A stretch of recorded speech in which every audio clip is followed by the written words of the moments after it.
Welcome back to the Global Media Forum 2023. It's time for our very last panel of the Global Media Forum, and it's about recalibrating the focus of journalists and audiences and asking the question, do people still care about the news? Because we know more and more people, we've been hearing this afternoon, they're avoiding the news because it's making them depressed, it's making them anxious. That's not to mention the falling levels of trust in news at a time when people are really looking to us journalists to find some of the solutions to the big problems of our time, like climate change and conflict. So the challenge for us journalists is clear, but the question is, how do we change how we work to better serve our audiences and perhaps win back some of the audiences that we might have lost along the way? Let's get started. It's just too much. Audiences around the globe suffer from compassion fatigue and news anxiety. At the same time, their demand for debate and solutions keeps growing. What measures can we take to report on global news events while covering constant threats as well? Is it time to reevaluate our own attention span as journalists? Let's talk about crisis. What crisis? Recalibrating the focus of audiences and journalists.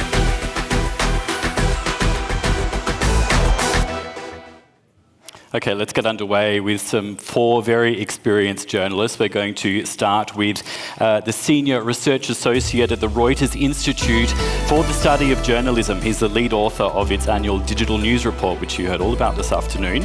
He was a founding member of the BBC News website, as well as head of product and technology for BBC News. Please welcome Nic Newman.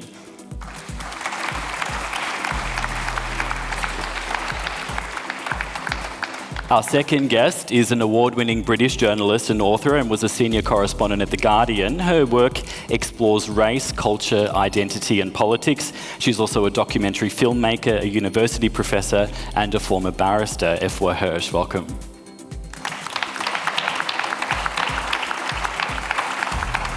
Our third guest is a freelance journalist from the Selbstlaut Kollektiv who writes and reports on refugee movements, migration, and the EU's external borders for German language media. He's reported on the conflict in Ethiopia and has travelled to northeastern Syria. Bart Laffert, welcome.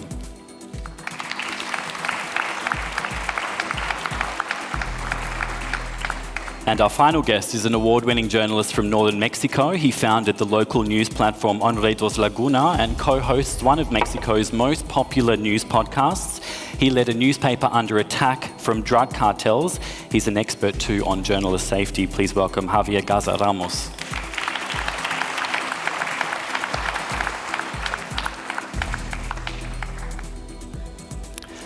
Okay, I'm so happy to see so many of you here for the final panel of the Global Media Forum. But before we get underway, there's something that we want you to do, and that's to get out your smartphones, because we're going to ask you a poll. If we could bring that up, please. There is a QR code that you can scan with your mobile phone. And the question is journalism part of the problem or part of the solution of news fatigue? You can choose between one of the two, and we'll be coming back to that answer, how you guys have voted a bit later on. So that's the QR code there. Please do use it.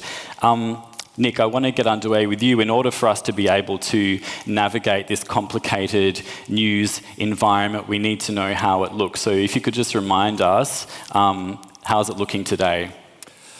Right, and I'm not going to repeat my presentation. And of course, it's very different in different parts of the world, which I should preface this by. But yeah, I think there's a sort of definitely a challenge of attention in a sort of world of superabundant media.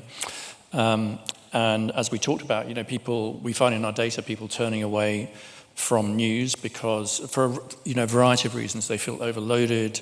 They feel the politics makes them angry. They feel it's not relevant to their lives, that it's not sufficiently diverse. There's actually a lot of different problems there. So actually, there is no single solution to all those things. And then beyond that, as you say, we have a crisis of trust or declining trust, again, not in all countries, but in most countries.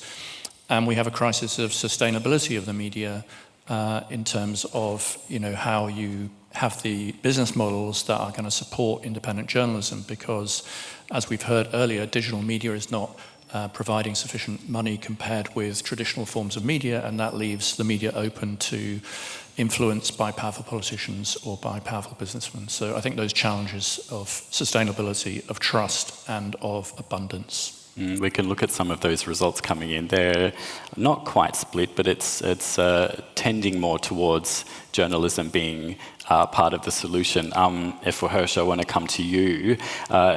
Keeping in mind what Nic has just said, what are we doing wrong and what do we need to be doing better? Thank you. It's a pleasure to be here with such esteemed panelists. I want to just drill down into a couple of the things that Nic has mentioned in his very comprehensive overview. And one of the things you said was diversity. I think that we're not talking about diversity in a sophisticated enough way. As somebody who's worked in newsrooms in which I was a very visible minority, the BBC, The Guardian, Sky News, and also now as a professor of journalism, trying to bring up a new generation of journalists, I'm really struck by the fact that I don't think we are engaging with the idea that people want to see the news or read the news told from a lens they trust. And I think for younger people, authenticity is very important.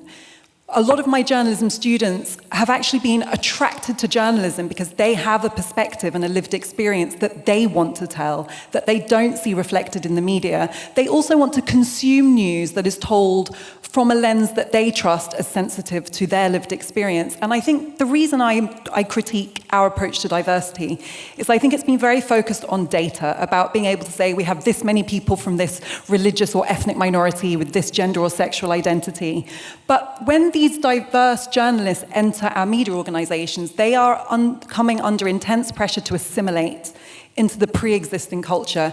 That totally undermines the benefit they bring. They are not able to do things from a different perspective and bring a different energy and credibility to it. And I think that is reflected in the loss of trust and loss of interest of younger audiences. I think that also starts to blend into a kind of philosophical question about impartiality and what that means. I think in the UK, we have been getting that very wrong, and it's actually intimately connected to the loss of audience. We have seen impartiality as a very false binary, that you have to have people on opposing sides of every debate. And that has impacted minority journalists in particular, this idea that if you're a journalist of color, you should be expected to treat racism and anti-racism as views with equal merit that should both be debated, with you as this impartial arbiter of that conversation.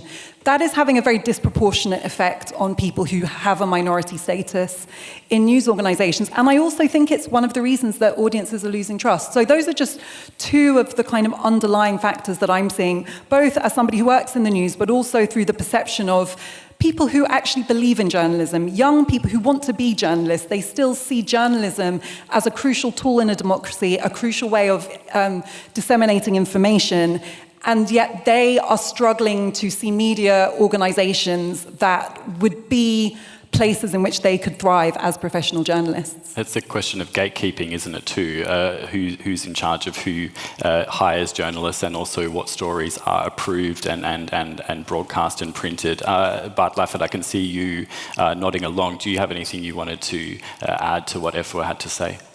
Not directly, but I think it ends up to the discussion we're having over again about objectivity and what objectivity means. Like, I think we are now a generation where we don't have to discuss as much as before about objectivity, which for me doesn't exist.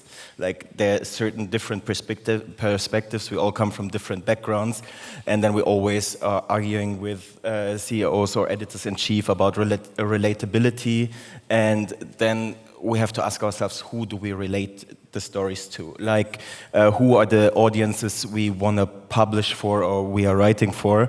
And I think it's also changed a lot for me talking to colleagues from different backgrounds, like about like who are we having in mind when we are publishing our stories and when we are writing our articles. Is it like a middle-aged white man, or is it like a person coming from another background? And I think that really reflects on the media output we have to this day. Like, for example, we had today and yesterday, like the news about the submarine who got lost on the way to the sunken Titanic, and at the same time we have 550 people drowned in the Central Med, and one is making the headlines, the other one is not. The one is searched for, the other one is not, and that's for a reason. I want to come back to a point you just made there, but I want to move on to you, Javier. In the specific context, you're from a country where it is challenging, often very dangerous, to be a journalist. What is your looking at all what we're talking about from that lens? What's your perspective? Well, I just begin by saying that if I'd known that this panel was coming on the heels of the study, the Reuters study, I'd just say let Nic do the whole panel, and we can just listen to the report. Well, in Mexico, journalism is in a different sort of crisis. It is not only a crisis of audience, not only a crisis of the business model, but also a crisis of risk and danger that we are facing. But if you set that aside, we're really no different than what's going on in the rest of the world, because the trend is basically going in the same direction. And the violence that journalists face in Mexico is part also of a larger trend that is going on worldwide, which is we can describe it as the loss of respect for a culture of press freedom. And we can see that happening in governments around the world, with Erdogan in Turkey, Orbán in Hungary, even Trump in the United States, or even President López Obrador in Mexico. We can see it manifested also in violence against journalists, and the key issue around it, which is impunity, in that attacks against journalists keep repeating themselves, and they keep occurring because the previous ones are not punished. And that's happening in Mexico, that's happening in Central America, it's happening in several countries. But all of that stems, I think, from a breakdown in the way that we perceive journalism, in the way the public perceives news organizations, and in the way that we have, as audiences, retreated into bubbles in which we basically consume the news, only the news we want to hear, listen to only to the opinions that we agree with, and so we don't care about what is going on in the rest of the media landscape. Afua Hirsch, keeping in mind what Javier has just said, that we're increasingly getting trapped in bubbles. This is not a new phenomenon. It seems to be getting worse. Why do you think that is? I actually see it as an opportunity that we have to be really creative with how we tell stories now. And I thought it was interesting, just the previous panel, there's still this perception of news and entertainment as this kind of binary. And, you know, as a professor of journalism, I know more than anyone the importance of rigor and fact-checking and credibility in reporting. But I do think that if we look at the media platforms that people are actually choosing, in the UK, the majority of young people now consume news through TikTok, Instagram and YouTube, that more than any of the traditional news formats. And the reason for that is that there is such creative telling of the news on those platforms. Some of it's actually very high quality, some of it's very low quality. There's a range, but they all manage to attract audiences through creativity. And, you know, I think breaking news is a different thing. And actually, I thought it was really interesting. I heard Javier talking earlier about how breaking news is actually part of the news fatigue, because we cast everything as breaking news now. The sinking of a ship with 500 people on it is a breaking news story. The resignation of another minister over a corruption scandal maybe is not. Do we need constant updates about every single thing that happens? But in terms of telling longer form stories, so I used to do breaking news. I've been in many newsrooms, as I said. I made a documentary about race and racism in which we used the fact that the Atlantic Ocean is littered with the wreckages of slave ships as a deep-sea diving adventure to tell the story, essentially, of how race was invented and how racial division continues to be a source of inequality in society. It attracted a completely different audience from everything I've made before. And it was interesting. The people who usually follow more traditional documentaries I made said, this was interesting. It was just a shame there was so much of that live action stuff. Everyone else I know said, this is by far the most interesting documentary I've ever seen. I loved the diving. It was so compelling. It was like watching a movie. And, we didn't cut any corners on the journalistic rigor in making that series, but we simply centered an audience who are interested in live action adventure. And I think that's just one example of how I've learned, just because I'm determined to reach a certain audience, that we do have to be more creative, and it is also on us. And I think we can't just sit here lamenting that young people don't watch the news. We have to reach them where they're at. The fact that they want to be entertained doesn't mean that they don't value fact. In fact, they are more hungry for information than I was, because they are used to having so many ways of accessing it. So we have to center them and understand where they're at without compromising the values that we know are crucial in society to equip us with information and knowledge. I just want to pick up on something you said, and that this constant breaking news, these pushes about every kind of update. Is it important? Is there a need to not be as immediate as we have been, Nic Newman? I think that the constant update, I talked about it earlier in terms of people feeling overwhelmed, but there is different kinds of news. There's some kind of news stories where you need that, right? But I'm just to pick up on what Afua was saying about the sort of blending of news and entertainment, and that's not necessarily a bad thing, that it shows a lot of creativity. We see it in TikTok. People dismiss, these new formats, but actually if you go and look at it, and you use it, there's so much creativity in the way that stories are told. News doesn't have to be told in the same old way, as long as it comes from a good place, as long as it comes with the values. We also see it in podcasts, by the way, which also have managed to blend news and entertainment in really interesting ways, and really connecting with young people for long periods of time. So I think it's partly about agenda, it's partly about culture, and it's partly about formats. And I think when we did the report last year, there was a great article in the Washington Post saying, is the problem the product itself? And I think to some extent it is, and this is the time to reevaluate not our values, but the product. When we're talking about reevaluating the product, but Laffert, I wanted to come to you. We're hearing from the statistics that people are more likely to avoid news stories about social justice topics, and I wanted to ask you about this because your particular reporting focuses on migration, displaced people, injustices that are inflicted on these groups of people. What implications do you think that this has for reporting like yours? Yeah, that's a big question. Like, if we should just think about the audience when we're reporting certain things, and if the things are not consumed, they're not going to be published, like if it's the only cause our reporting serves, or if it's also some kind of witnessing and documenting history in a way. What I've seen a lot in the last years, that people were shocked, for example, now about the crisis in Sudan and the eruption of the war. Like, I was there 3 years ago after the revolution, and I was talking to people, and they told me that exactly this what happened, but nobody listened, and there was very few media who was able to publish it.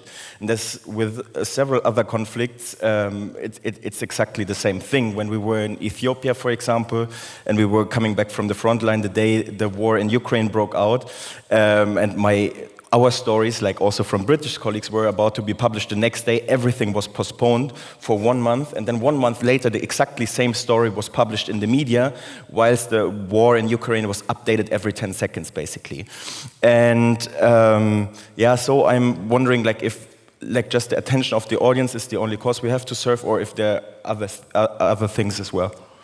I kind of want to move on and talk a little bit about trust, and I want to talk to you about that, Javier, because you have set up a trusted local news platform. You have a very popular podcast as well that is trusted by your audiences. How have you managed to build that up? Well, I think the question of trust is changing, and I think I was brought up in a generation of journalists, also taught by a generation of journalists who thought that they didn't matter. The journalists didn't matter. It was the news organization that mattered, and that your importance, whatever weight, influence that you had, came from that. And I don't think that is true anymore. More and more journalists are becoming brands, and whether we like it or not, and I usually don't like it, but that is really the way. And if you want to keep having some sort of incidence. I won't say influence because I hate the term influencer. And this is something that I always tell journalism students: never confuse a journalist with a blogger, a YouTuber, an influencer, or a TikToker, or whatever, because even if they pretend to be journalists, they're not necessarily the same thing. There are still rules to the trade, and there are still rules and standards that you have to maintain. But people are maybe not looking to the TV network or the radio station or the newspaper anymore. They are looking to individual journalists. So we have to adapt that, and then we have to build a brand that can be trusted. How do we do that? In my experience, and talking a little bit about saturation, to me, the key is package.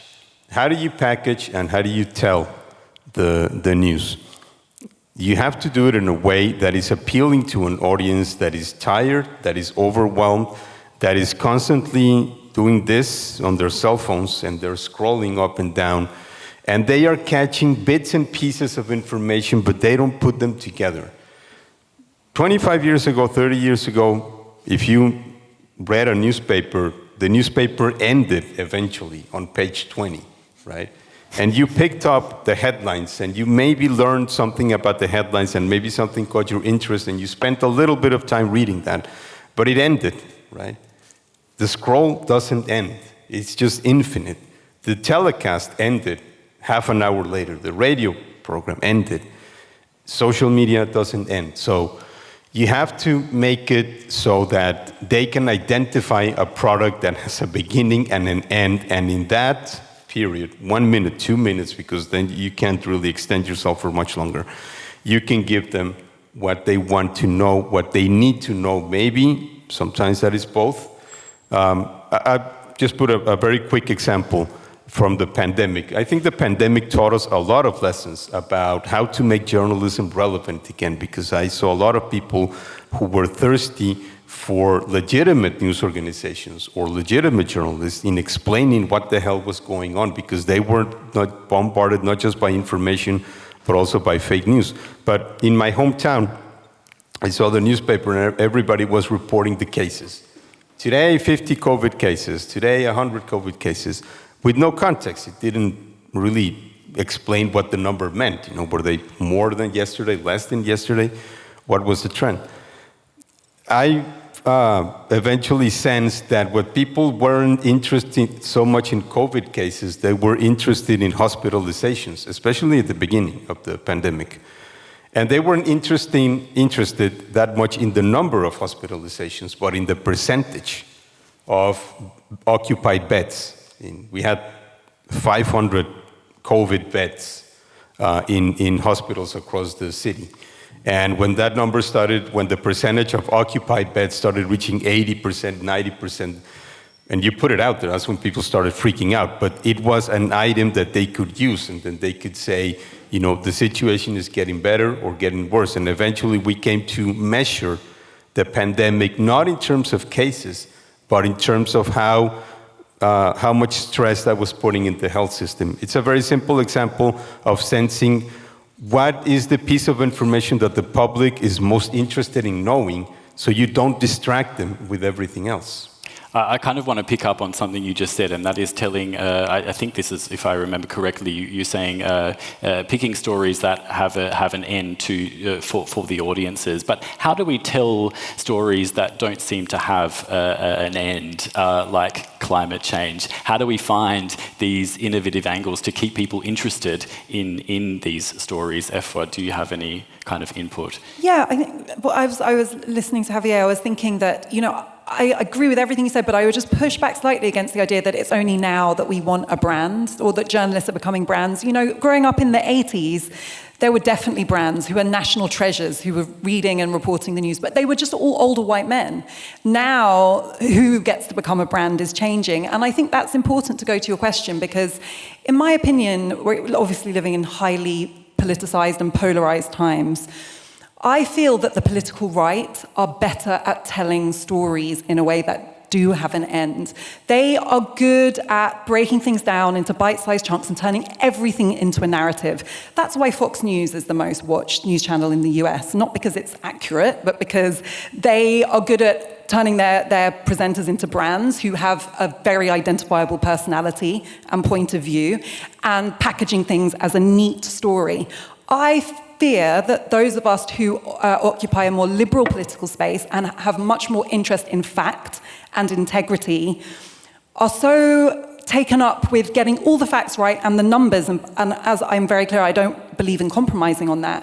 But we sometimes lose sight of exactly what you're talking about, of actually having charisma and creating a narrative that people can relate to. And so I think we really need to own that is how you reach an audience. And again, I think that is an opportunity for us to be creative. We need to get away from this idea that for the news to have personality is unique to the right, who are not interested in facts and who often actually promote very divisive and sinister ideas, that we can use some of those ideas to tell stories that are rooted in fact and integrity. And I think that is exactly the space that we need to be in these conversations.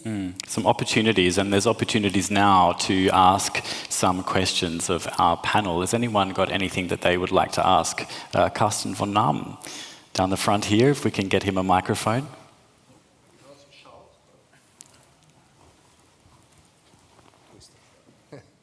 Thank you.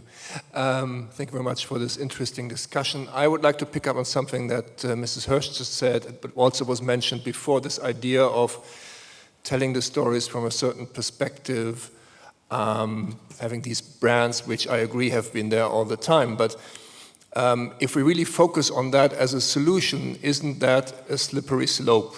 Because if we try to tell stories, you might call me a traditionalist on that. If you try to tell stories from a certain perspective, from the experience that somebody had, the individual experience and so on, isn't there a danger that then really we have this segmentation of realities on speed? Because I still believe in the idea that a journalist should not be at the center of the story. It's the story, it's the facts, and not, I'm doing this and my experience is this and this, why I see it like this. That's not journalism to me. So my question is, don't you see a danger here that we make things worse by going down that road?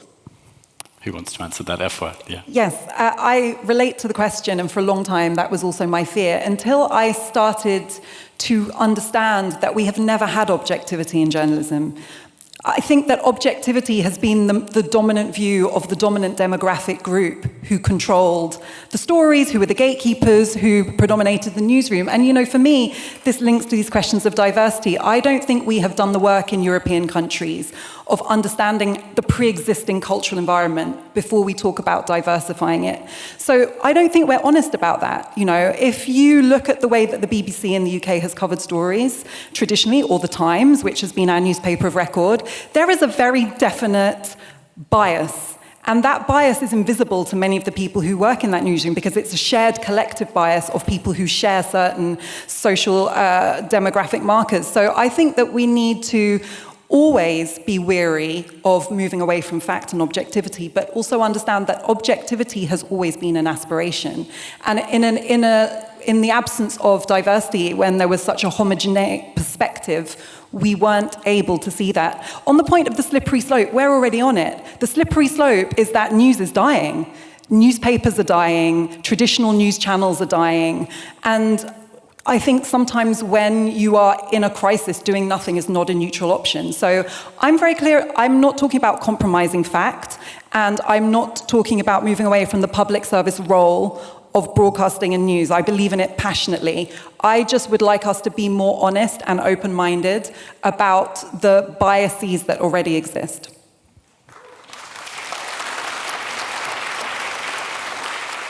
Another question. Yes, you there, if you wouldn't mind standing up if you can.